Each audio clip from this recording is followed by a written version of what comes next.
So let's start with really what's on your mind today. What do you think are the major issues that you're most involved with and excited about seeing? So I'm talking the big picture first, and then we'll come back to the U.S. India Strategic Partnership Forum.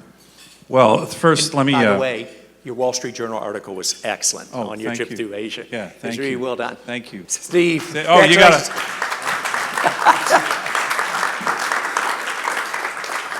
Another very good friend, if I may introduce him. I just said unbelievably nice things about Dan and Steve.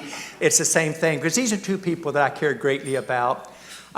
When you look at each of their strengths and you look at their families, Steve is a father of 4 and a grandfather of 6.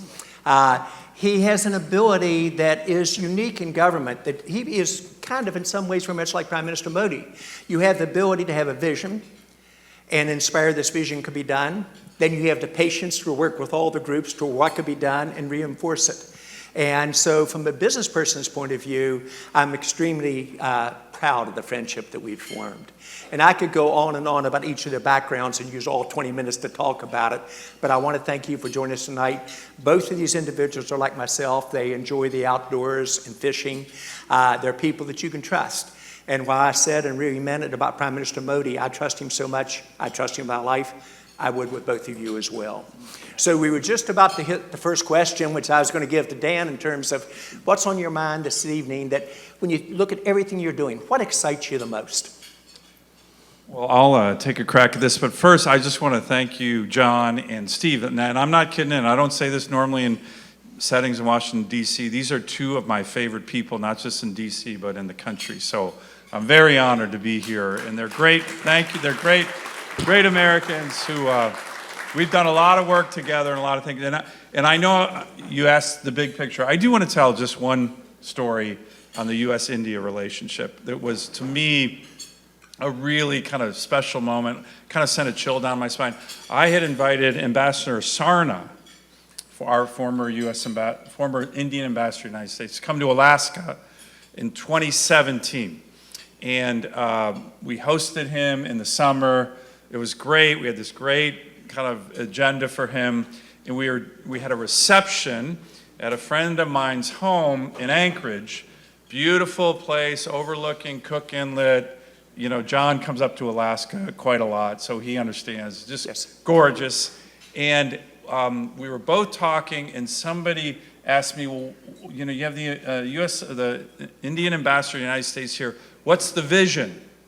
And I said, the vision is the world's biggest democracy and the world's oldest democracy have to do much more strategically together. That's the vision. Okay, and I'm not kidding. What happened next, probably only could happen in Alaska, maybe Montana, a bald eagle flew into this reception. It was an outdoor reception, and it was, if you've seen a bald eagle up close, they're huge, right? 6-7 foot wingspan, and it lands right on a tree above the ambassador's head. Now, you know the ambassador is a very tall guy, right? And I thought this bald eagle was going to kind of swoop in, and it just plotted there. And the whole place was like, whoa. So, and then at the end, they're like, hey, did you Alaskans cue that? Like, was that a cue? Is that how it works up here? So I think in the setting here, that's our goal. It's certainly my goal. We've been working on it for a long time. There's no one's working that issue harder than John Chambers. But to me, that is a really important goal that we should be continuing to pursue. Steve, the same question, and understand these are very dear friends, and thank you for allowing me to call you both by your first name. The key things that are on your mind today, and then we'll begin to lay the groundwork for why the relationship between India and the U.S. is so important to you. But start with the big picture and then bring it back to that topic. Sure. Well, thank you, and I'm glad I can call you John and not Mr. Chambers as well. John's been a hero of mine. I once upon a time was in the cloud computing business. As part of a startup, we took a company public and then sold to Larry Ellison once upon a time. Before that, I was with Procter & Gamble and lived in China for 6 years, launching brands over there. We took my sweet wife, Cindy, now we've been married 37 years. We took 2 little ones over there with us as early expats, launching American brands there in China, and we came home with 2 more kids. We had 2 kids born in China. My son likes to say he was made in China, he says, so that was, he has a pretty good sense of humor. He's a scratch golfer and a good kid, but I just have so much appreciated, John, talking with you and just thinking strategically about what's going on in the world. And I'll say this about my very good friend, Dan Sullivan, that goes back, we were elected together back in 2014. But let me tell you something about Dan Sullivan, a colonel in the Marine Corps. My father was in the Marine Corps as well. And Dan, thanks for your service as well to our country in the United States Marine Corps. But this is a very important moment, John, I think globally, so important here that we have clarity around who the good guys are and how we want to perpetuate these relationships and strengthen these relationships. And the good guys are the United States and India. And it's very important to think about what we need to do with India is bring the Quad relationship closer and push away the BRIC side of this. We want India and the United States should be the very best of friends with the deepest relationship. And you look at by every metric strategically, and as John and I were chatting, I'd taken many visits into China, leading congressional delegation visits, senators there. In fact, I told Mike Pompeo one time, the only thing more dangerous than a senator who's never been to China is one who was there 10 years ago, because the rate of change going on in China. But the strategic pivot, the important role that India plays, as Dan just mentioned, the largest democracy in the world, the largest population in the world. My father, 85 years old, his life was saved by an Indian doctor at MD Anderson. I'm very, very thankful for that. I mean, we have more doctors coming from India than any other country. Grateful for what they do, not only their incredible expertise, but also their compassion in terms of the relationship that we've been able to build with this great doctor. So it's very personal as well, John, for me, as I see what's happening. And with what's going on in the world, it's very important right now that China is watching what we are doing with India, and that we drive this relationship into much, much closer quarters. So Dan, maybe following on the China comment, you've just been over there, you focus very much on the armed services in our country. You were the only member of the armed services in the Senate until you retired recently on it. How do you view the relationship, and how important is India strategically to us, and maybe some of your takeaways from your recent trip to Asia? So, John, I think, I think it's really important to recognize we're in this new era of authoritarian aggression that's led by Xi Jinping and Putin and the Ayatollahs in Iran and Kim Jong-un in North Korea. They're all working together, right? We know that. And they're not, and a lot of these countries are motivated by historical grievances. They take aggressive actions based on those. They have no compunction about invading their democratic neighbors. And I think this new era, it's really a return to the era of authoritarian aggression, is going to be with us for years and decades to come. And from the U.S. perspective, I think we need to face this with strategic resolve and confidence. And the reason we should have confidence is because our strategic advantages relative to these dictatorships are so significant. And one of them, one of the most important, is our network of allies that we have worked with for decades, based on the same values. And that's where I think the strategic relationship between the United States and India is so important, because we share the same values and we share the same strategic interests. You know, I always like to mention, when you think about vulnerabilities of these dictatorships, one of the biggest is that they fear their own people. They fear their own people. Those dictators will never do what Prime Minister Modi just did, which is stand for elections and let the people choose. And the strategic interests, I think, between democracies, Steve mentioned the Quad, to me are something from the United States perspective, but I also believe India it just makes strategic sense moving forward. You know, I served in the Bush administration under Condoleezza Rice. I was one of her assistant secretaries of state, focusing on the economic, energy, finance, trade issues in the State Department. As a matter of fact, I just had lunch a couple days ago with Condi out at Stanford. And when you look at what the Bush administration did, that was really in many ways a kind of turning point in the U.S. India relationship with the U.S. India civil nuclear agreement. Secretary Rice, of course, played a really important role on that. And then we did, during the Bush administration, launch the Quad. But that kind of took a little nap, I think, during the Obama years. The Trump administration tried to re-energize that. And the Biden administration, to its credit, has now moved that to the leader level. And to me, when you look at the biggest democracies in the Indo-Pacific and what we can do together, Australia, India, the United States, and Japan, it is a huge strategic imperative that I think we need to double down on. One of the big areas that I care a lot about as Alaska Senator is energy.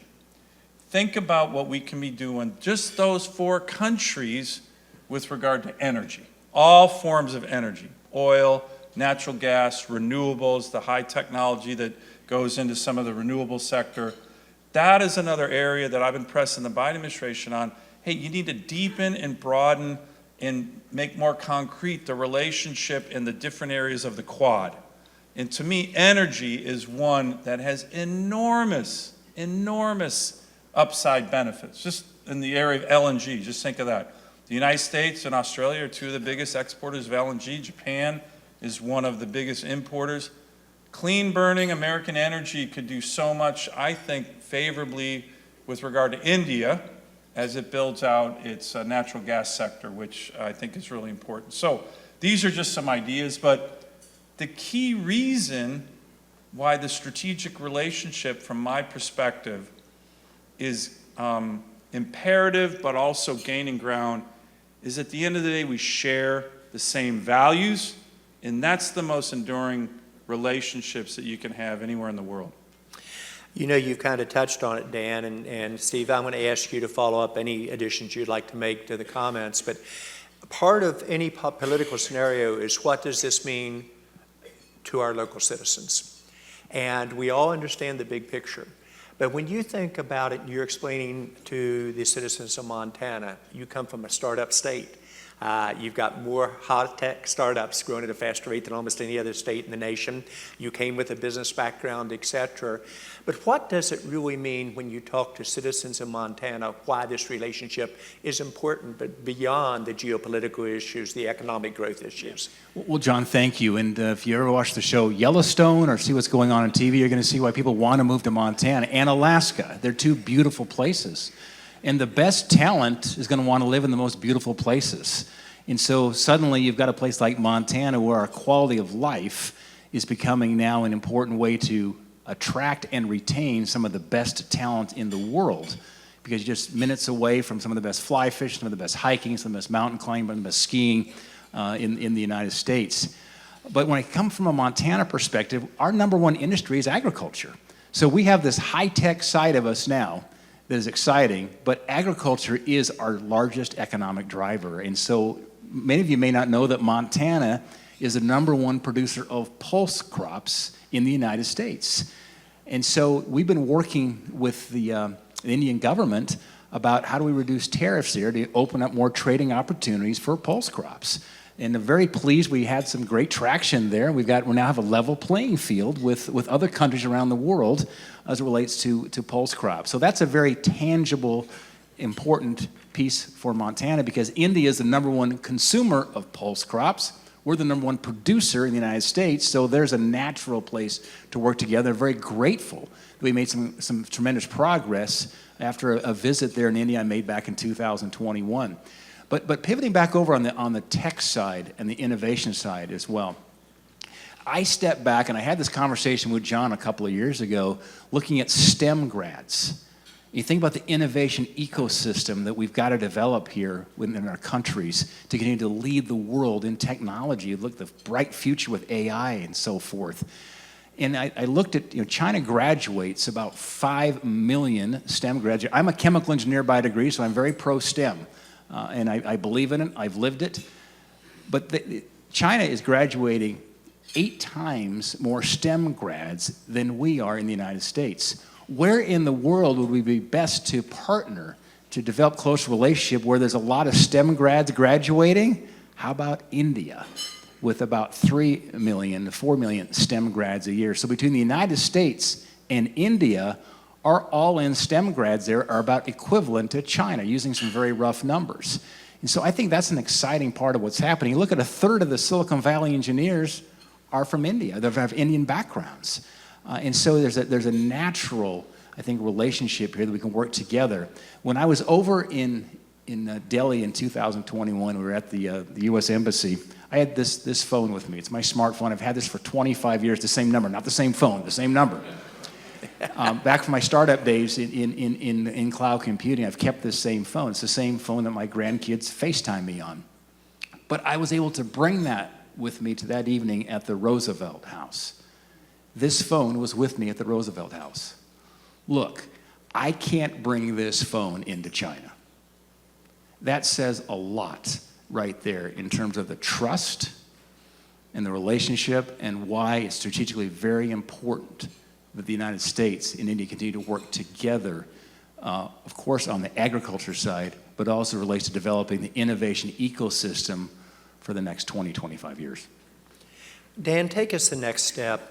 When you think about AI technologies, and I think as recently as 7 or 8 years ago, many of us would say China was going to lead in 15 of the top 20 technologies in the world, and I thought it was their hand to win. They've made a number of missteps with the comments that you and Steve have both made. If you look what our countries could do together, we could move with the speed that would guarantee us 1-2 spots in the world, but also really share with all of our citizens of individual states what could be done here. How do you think about that from a defense point of view when you really look at how fast the technology is going to move? Where is the U.S.? What do you feel best about? What do you feel that the U.S. and India need to do better? Well, it's a great question, John. And we, on the Senate Armed Services Committee, we just marked up what's called the National Defense Authorization Act, the NDAA. So that bill moves every year into Congress. That's 65 years in a row that bill. That'll be voted into law by the end of this year. So the Senate marked up its version. And to be honest, we have a lot of challenges on the military side, in my view, from the United States perspective.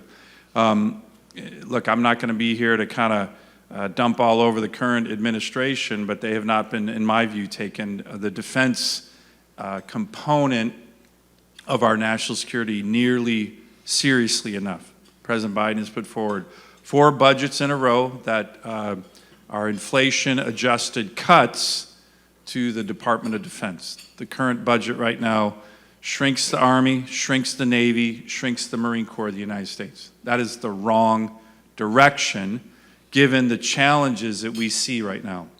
To me, the good news that exists between the U.S. India relationship on the defense side can cover the whole gambit of what we need in terms of technologies, but also what we need in terms of basic warfighting capability. First, and it's really interesting to see how this happened, but the combatant command that is the top joint forces for the United States used to be called the Pacific Command. In 2018, during the Trump administration, we officially renamed that Indo-Pacific Command. And I think that just woke up a lot of people in the United States saying, wait a minute, this isn't just PACOM, as we called it, this is Indo-PACOM because of India, because of the strategic importance of India. So we are now doing much more military exercises between the United States and India's military. One area that I've been really, really focused on where we need help. The United States has to do a much better job. Our Navy is shrinking. Our ability to produce Navy warships has atrophied. We have a huge crisis in not only Navy shipbuilding, but Navy maintenance of ships. And what has been happening is, normally for U.S. Navy ships to get heavy-duty maintenance, they come back to the United States. Well, a number of us have been saying, well, wait a minute. If we have U.S. Navy ships in the Indo-PACOM region, why can't they get heavy-duty maintenance with our allies in their shipyards? And that is something that actually in this bill we're authorizing more to do. And we had a couple U.S. Navy ships that recently went through maintenance in India. And that is a smart idea with our allies, right? It makes sense.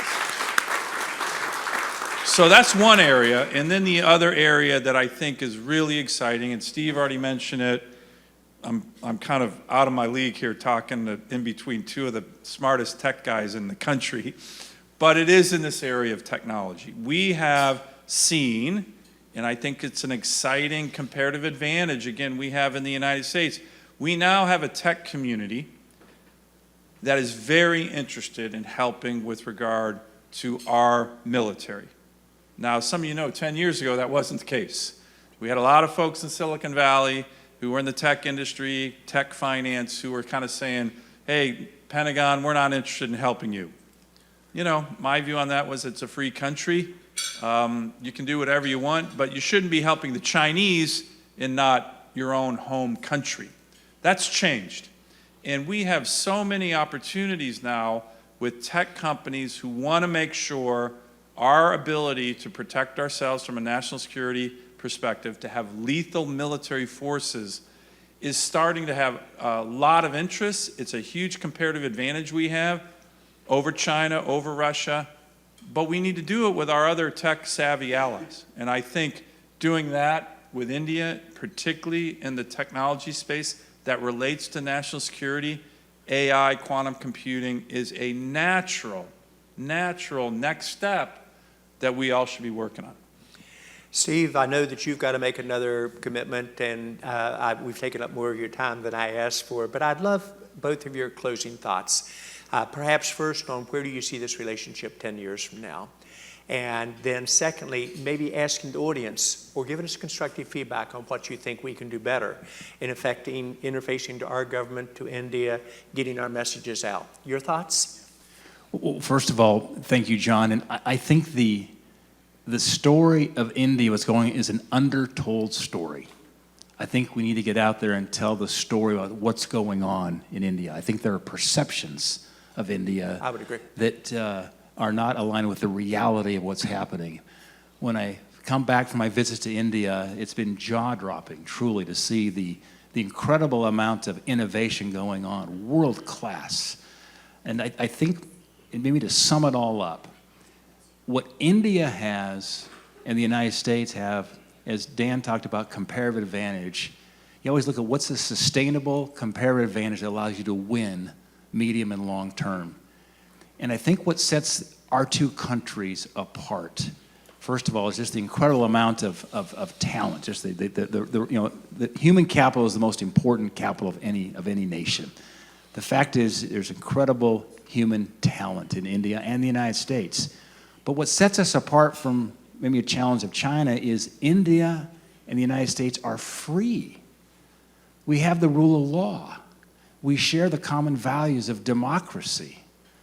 That is what allows the innovation ecosystem to long-term win and allows us to succeed. You think about the global challenges. As Dan mentioned, you think about BRICS, talking about Russia, China, Iran, are players there. This is a moment in the world with tyrants on the rise when we need moral clarity and for the good guys to be getting closer together as we think of what's at stake right now as I said, as a grandfather of 6 little grandchildren, you think a lot about their futures. And I'm optimistic about where capital will continue to go, exchange between the countries. And let's not forget here in the United States, we have a healthcare shortage. We don't have enough doctors. India, the talent that you're being generated there, the number one source of doctors are coming from India. They're some of the best in the world, and that's something I'm grateful for. Thanks, John. My pleasure. Dan, bring us home. Well, there's a lot of discussion on the issue of values, and I think it's the critical strategic force that's going to continue to make the U.S. India relationship converge even more. And I think we have to work on it. India, sometimes the government can say, hey, we don't want to be aligned with anybody. There's a long history there. We know that. We have to be respectful of that. But I think the values just drive the strategic interests. The thing that I get excited about as an American is the other thing that I think will drive the strategic interests is when you look at the American Indian community. We have senior White House officials who you're going to hear from here in a second. Hi, Neera. You have people in terms of Nikki Haley running for president, maybe a vice president. I mean, you look at the source of the strength in the rising of this great community in our own country. I just retired from the Marine Corps after 30 years.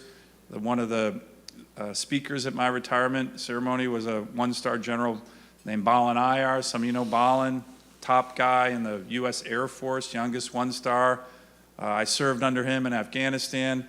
And now he's the CEO of a really prominent tech AI company. I mean, it's everywhere. And I think that is also, this great Indian American community is going to be a key source of continuing to drive the strategic relationship between the United States and India even closer. And it's just very, very exciting. I want to thank you both. Please join me in welcoming, I think, two of our great senators. Thanks a lot. Thank you. Steve, thank you very much.